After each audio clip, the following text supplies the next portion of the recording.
What's going on, guys? Welcome back to another episode of Drive Talk Cars. In today's video, we are going to be doing a replacement on my E63 AMG Serpentine Belt.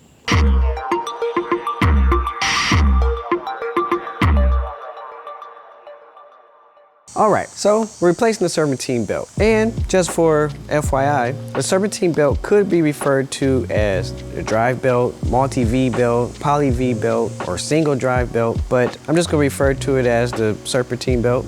Basically, this function is to create rotation on the power steering pump, the coolant pump, the AC compressor, alternator, and that varies per car. Some cars have two, some cars have one, but for the M156 engine in the E63 AMG, it has one belt, which is pretty cool. So we will be replacing this.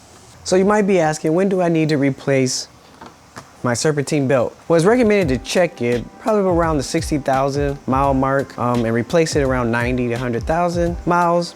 My engine is approaching 100,000, so that's why I'm changing mine, as well as when I changed the cam adjuster, a lot of oil came out when I removed the valve, the timing valve covers. So oil got onto my belt, and oil can sometimes alter the performance of the belt or the condition of the belt. So I want to make sure that I don't have any damage that occur while I'm operating the engine, because if this breaks, sometimes it can break a lot of other things. When it snaps, a lot of other hoses and other components can be affected. So this is definitely a preventive service that you should do before it breaks. So let's get into replacing and what you need to replace your belt.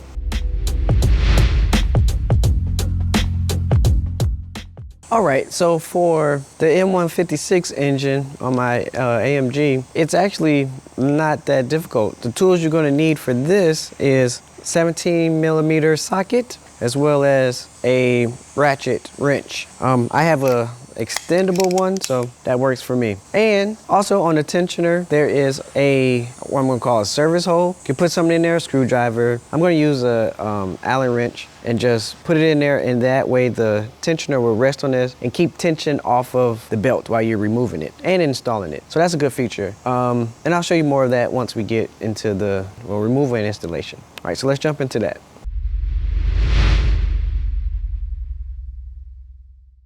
All right, the first thing we're gonna do is remove the intake ports or hose, whatever you wanna call it. This will allow us to have some space to get to the belt. All right, so your belt is in the front of the engine. For me, it's pretty accessible. Some cars it may be different, but for the E63, enough space for me to get down in there without having to take off your fan and any other type of coverings or hoses. So that's what I'm going to do. Please feel free to take off whatever you need to take off to access it more comfortably for you. So with that said, we're gonna go ahead and get the 17mm socket onto the bolt, take the tension off the belt and pull it. So as a tip, I would suggest to take a picture as best as you can of your belt and how it's routed on each pulley. Camera phone works pretty good for me, as well as you can even draw it out. So make little markers of where the pulleys are and how the belt goes through. Another thing that you can use is a product that I actually purchased for my engine, knowing that I like to do DIY projects, and it's called E-Manual Online. So that way when you go to reinstall the belt, you will know how it is routed through each pulley, because the last thing you want to do is have it installed incorrectly. So that's just a suggestion to do prior to removing the belt. So let's get started. So as you can see, there is a spot for you to put your socket on. That is a 17mm socket, as I mentioned before. And you see this little, I guess you could say a little extension on the tensioner. And then there's a hole back there, if you see that. That's where you put your holder, so it will keep the tensioner off of the belt. So let's get started doing that. All right, so now that you have your socket on there, you can take your ratchet and put that onto your socket, and then you turn counterclockwise, and that relieves the tension on the tensioner. Now the tricky part with all these hoses and stuff in the way might be getting the pin into the service hole. Now you don't have to do that. You can hold just tension on it with your ratchet if you want to and just pull off the belt, or you can try to put something in there to hold it open. So to be honest, I think it might just be easier for me, since I'm not taking all this stuff off, to just take the belt off without having that installed.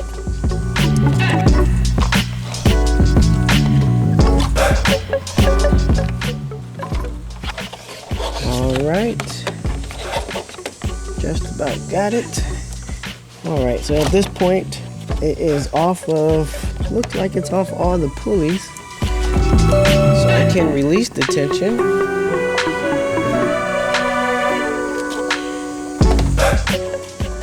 Now it's gonna go further back than before because there's no belt. All right, so there you have it, the belt.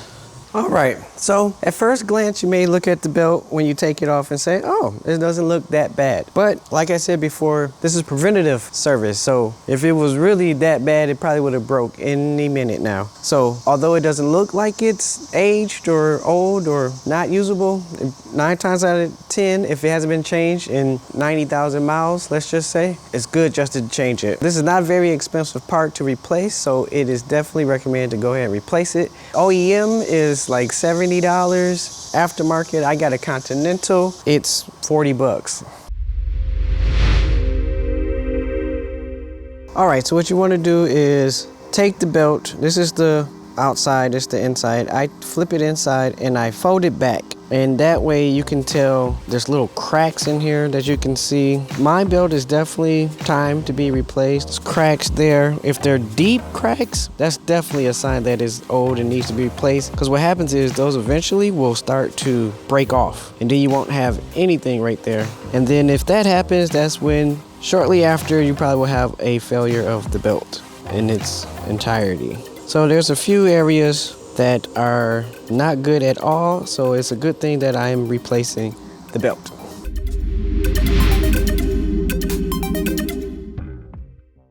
All right, so we have the old belt off. Now let's put the new belt on.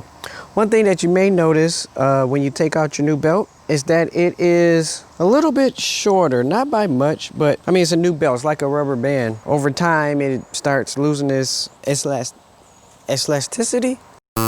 Anyway, over time it starts stretching, so it will be a little bit longer than your new one. Now it shouldn't be by inches longer, it should be relatively small, unless your belt is just that worn out. But let's get the new belt on and we'll be ready to rock and roll. So remember, the reason why you took that picture before, all those pictures, was so you could know how to reroute it into the proper pulleys. So let's get started.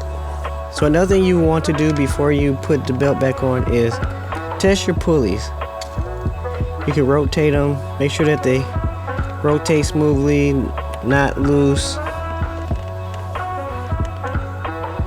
That's the alternator there. Everything should turn freely.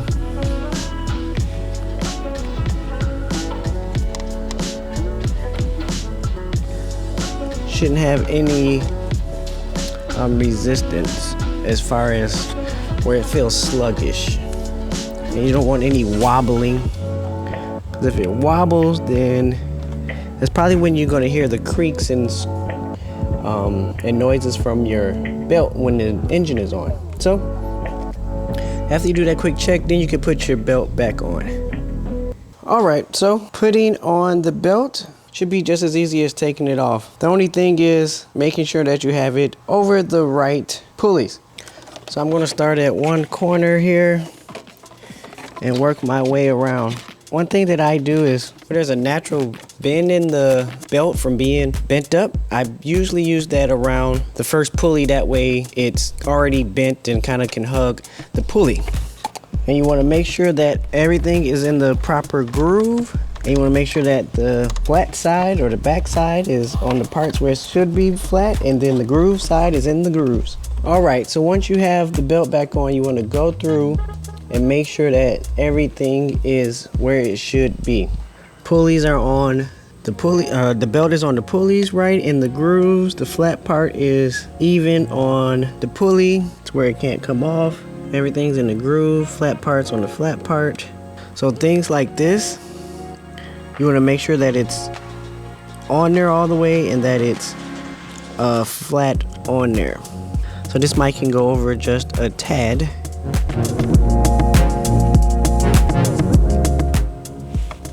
All right, so this is why you double check. So look at that there.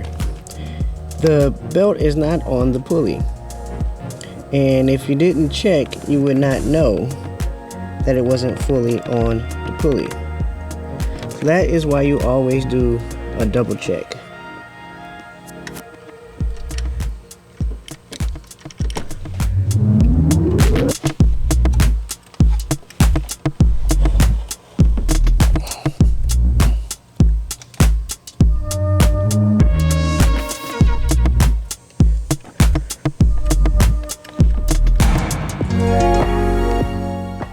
Alright, so now you can see it is on the pulley. So we've checked everything. I like to do another check every time I pull tension off, just to make sure nothing has shifted. And it looks like everything is good. Alright, so from the tensioner, it goes around the tensioner, around the crankshaft here, down, back across, around AC compressor, I think power steering, and then back across. It goes underneath that pulley there,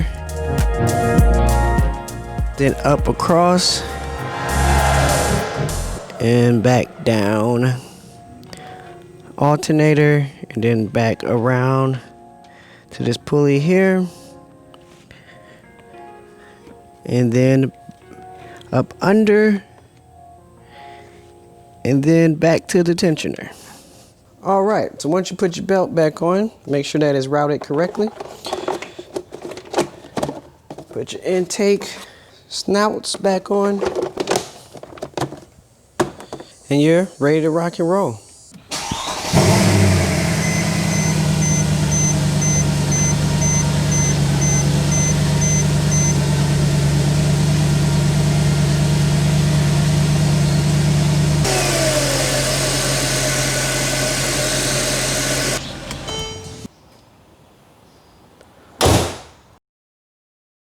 All right, there you have it. So we successfully put in the Serpentine belt. Pretty easy thing to do. Once again, showing you that you can do your own basic maintenance and save yourself some money. So if you like what you've seen and it brought you some value, please give me that thumbs up, as well as click that subscribe button and the little notification bell. That way you don't miss out on anything. And until next time, I'm out.